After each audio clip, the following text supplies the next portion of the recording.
Righty, we're off to Wembley, and probably by the time you're watching this, you already know who is going to be waiting for us if we win in the final. As it stands, I have no idea, and depending on what time you're watching this, I'm probably on my way over there to Wembley as well, and I'm driving, which is first time I've done this where I've drove. I've been driven, and I've got the train, and I've got a bus, and I've stayed over. I've done every different flavour of driving down on the day to Wembley. But the trains were absolutely ridiculous, so I'm driving.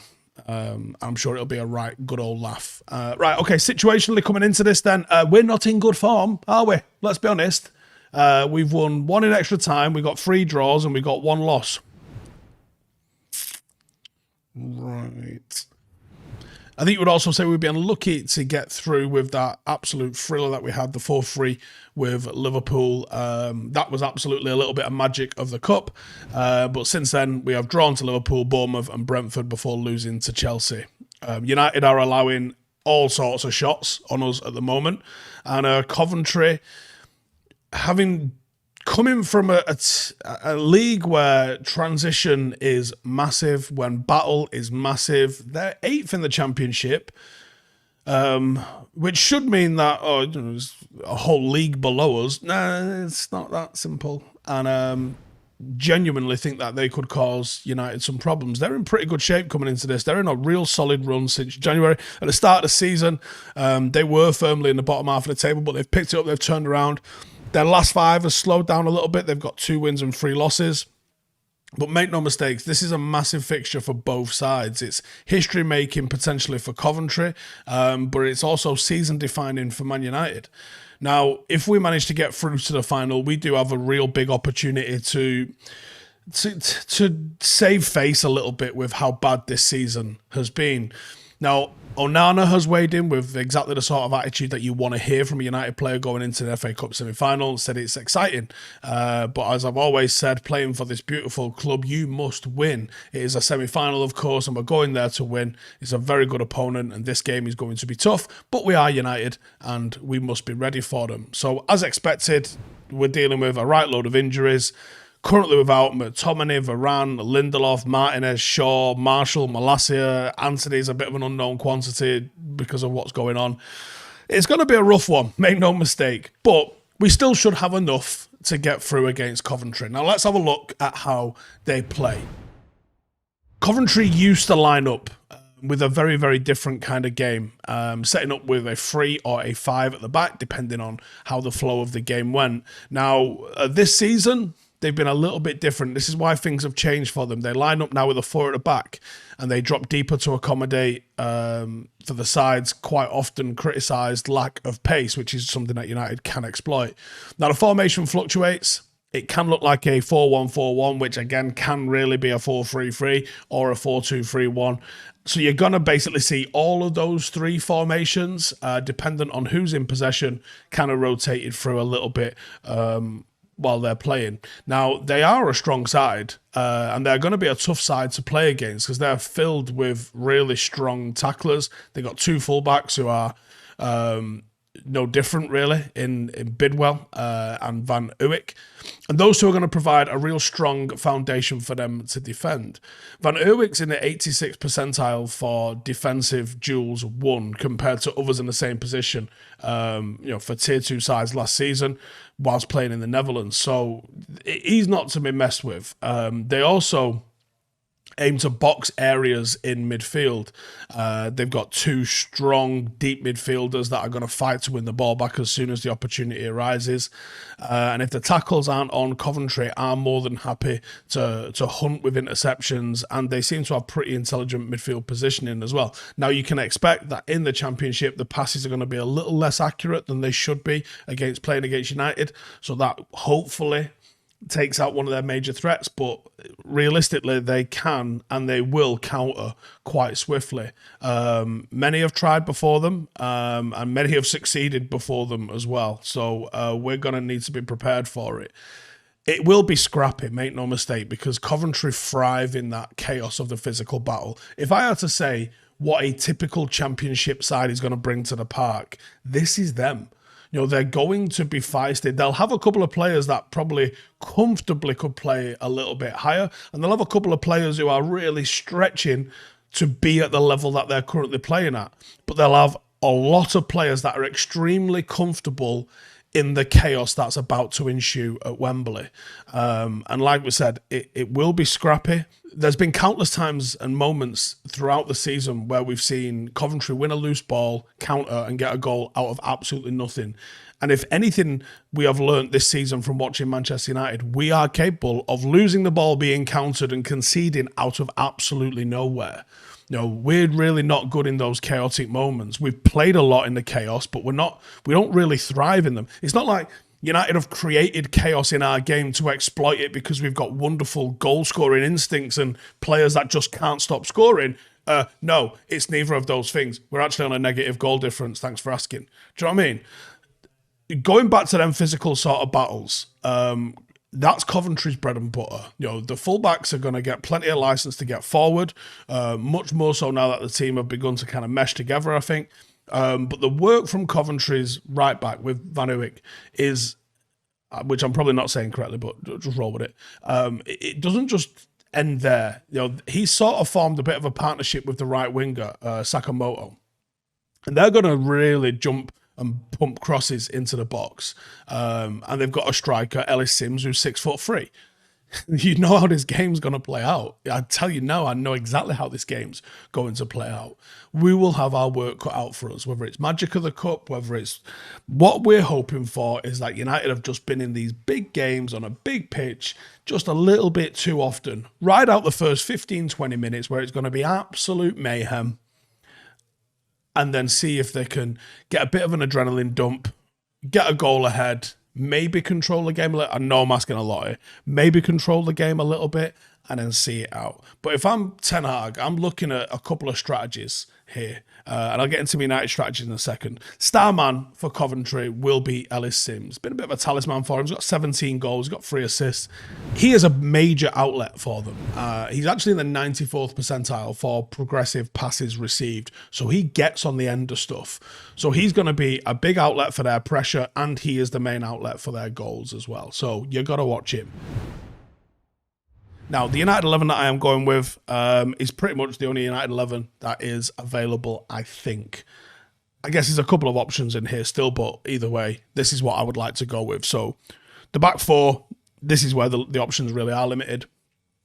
But I'm going with Maguire and Kambwala at centre-half, Dalot and Wan-Bissaka as the full-backs. Midfield's where I want to shake things up.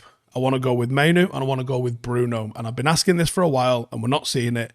But after that performance of Casemiro last week, if Casemiro starts, that is problematic for Manchester United, I think. So Bruno alongside Mainu and bring Mason Mount in. Let's see Mason Mount start. Bruno deployed that little bit deeper to give a little bit of protection, but then you've got 2 creative outlets in Mount and Bruno that will also give you work rate as well. So I'm looking for a tiny little bit of composure. And to give us that extra little bit of composure as well, I'm putting Ahmad on the right-hand side because I think he deserves an opportunity. And on the left-hand side, well, it's Garnacho, because I've had a bit of a deep dive into the numbers, and do you know what? I know Marcus is playing poorly, and I also think Garnacho's playing a little bit poorly as well. But I think Garnacho, as on the whole of this season, played better than Marcus has, and I think he's got more of a threat in him. But putting back over the left-hand side, and let's see it from there. Up top, obviously it's Højlund because he's the only striker that we've got. But that's how I want to see it. And when I said I want United to be strategic with this, I'm thinking you can bring on a Casemiro. I probably wouldn't, to be honest with you. You could, but I probably wouldn't. But you can bring on the likes of Eriksen. Once you get 1 or hopefully 2 goals up, I'd like to see Christian Eriksen brought on. Maybe even at the expense of a Bruno or someone like that. And let's try and keep the ball. I've picked players in this with Ahmad, with Mount, with Bruno, and with Mainu. And people will go, Bruno, like, yeah, when Bruno plays deeper, he's much more effective on the ball. He can keep it. This isn't Scott McTominay coming on where you go, okay, he's not getting on the ball. Bruno will get on the ball, and when he does it in a deeper way, when the play's in front of him, he's actually so much better at doing it. I've picked players that I know can control the ball, a little bit at least. because we haven't really got a lot of that in defence. We've got Wan-Bissaka, Campbell and Maguire. We're not going to see United dominate 80, 90 passes each across the back line. So you're going to have to bring some control into the game at some point. Match winner for United, Bruno Fernandes. One of the games that has Bruno written all over it. We're going to need him to create chances. We're going to need his work rate. And we're going to just have to see him performing in this kind of game. And I'll talk about how I see United strategizing this in a second. Now, as always, this preview is brought to you by our friends at Paramatch UK, and we have another exclusive bet boost that you can't get anywhere else. And what I'm going for this game is Bruno and Garnacho to both score. Now, that was 11-2. It is now 13-2, meaning if you're putting a fiver on, you're going to win £37.50 in return if it wins. Now, if you want to get involved with that, all you got to do is click the link in the description. As always, prices are subject to change. You need to be 18 plus to participate, and we all know that football, and especially Manchester United at the moment, are completely unpredictable, so a little bit of fun to enhance your enjoyment of what we hope is going to be an enjoyable game. Once again, it's exclusive to myself and Paramatch UK. Click the link below to get involved, or let me know exactly what you'll be going for in the comments below. And then, how do you beat this Coventry team? Well, you've got the ability for a killer pass, and that's why I've gone with Mount, Ahmad, and Bruno, because there are 3 chance creators there. You can knock down and lock off 1 chance creator. 2 and 3, a lot more difficult to do. And also, I didn't want to play 2 wingers that are both looking to try and run in behind, because Coventry are going to low blockers. So to get through a team that's going to low block, you can't just have people that are trying to dribble into space, because there won't be any space. So it's stupid to try and play 2 wingers that are going to do that. So what we want to see is someone that's going to operate in between the lines, or potentially even 3 players that are going to operate in between the lines and link play and nip play and create overloads through movement and touches. And that's why Ahmad and Mount and Bruno are the 3 to do that. Don't put Højlund and Rashford and Garnacho and Scott McTominay and then wonder why we can't create a fucking sausage, because you've got people who want to get on the end of stuff in behind things. You've got nothing being created. And Casemiro at the moment, I just wouldn't select him, because I don't think he's going to offer a damn thing for us. But you can't play people who are just looking to receive in space behind the defence, because you're not going to receive in behind the defence.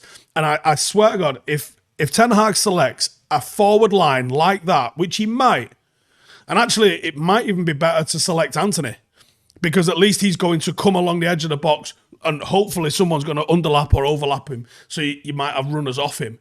But if you played Rashford, Garnacho and Højlund, if you see that, the writing is on the wall for Ten Hag, because that is a poor decision. You cannot justify playing those. Yes, they have a slow back line. They absolutely do. But they're not going to exploit. They're not going to engage you on the halfway line. They're going to, if they get to the edge of their D, they might be like, steady on a little bit, lads. Let's get back in the box. They're not going to be a high engaging defensive line. They're going to sit back, because you would be dumb to try and do that with the pace that they've got and the profile that they are. They're not going to do that. So if Ten Hag selects a team that's going to look to get in behind, forget it. It's an obviously poor decision, which is probably indefensible, which probably requires someone from Ineos to be like, okay, talk me through this one. Because that is a poor decision. That is not utilising the squad to the best of its capabilities. Now, look, if he doesn't play Bruno in a deep midfield role, I'm not going to criticise that as a question mark, because it's just something I would like to see. And we've got 1 game's worth of evidence of that working. But I've got plenty of evidence that if it's Bruno, Casemiro and Mainu, you're not going to have any level of control in midfield in a game that you should have some control in midfield regardless. And if you play 3 players that are looking to get off the last shoulder against a low block, it's almost like a fundamental misunderstanding of who they are as players and what you're up against, and that's unforgivable. I would expect a Premier League manager, I would expect a Manchester United manager to know better than that. I really would. Secondly, because that one had a bit long, didn't it? Secondly, stay focused, because it's a big occasion. There may only be a goal or 2 at max in it. Coventry will defend and attack with their lives, and they could catch us off guard. If you don't stay focused, they will catch you off guard. And if you let Coventry get a goal, they're really going to defend the box and lock it down like a tank. And suddenly we're the ones that are on edge. And okay, this United team does have an ability to flood forward, and it seems like we're finally getting some goals in us. But do you know what? Wouldn't it be nice to go to Wembley and keep a clean sheet? Because you can. I just don't necessarily know if we're gonna. And there's a cup final waiting for us on the other side. And by the time kickoff happens on Sunday, we will know whether it's Chelsea or City. Now, if it's City, okay, it could go like last year. But if it's Chelsea, I think it'd be a 50-50 who wins that between us and them. Cheers for tuning in. See you in the next one. Laters. Hey, thank you for watching the video. If you are new around these parts, then don't forget to subscribe. My channel is proudly supported by my community on Patreon. If you'd like to get a little bit of extra content, a Discord group, meetups, five-a-side games, weekly podcasts, behind the scenes, and even an occasional bit of transfer news as and when I get it, then for the price of a pint, you can show your appreciation for the content that we make and get some goodies for doing so as well. Check the link in the description or click the button right here. You'll also find all of my socials here too if you want to follow me on any of those platforms. Nice one.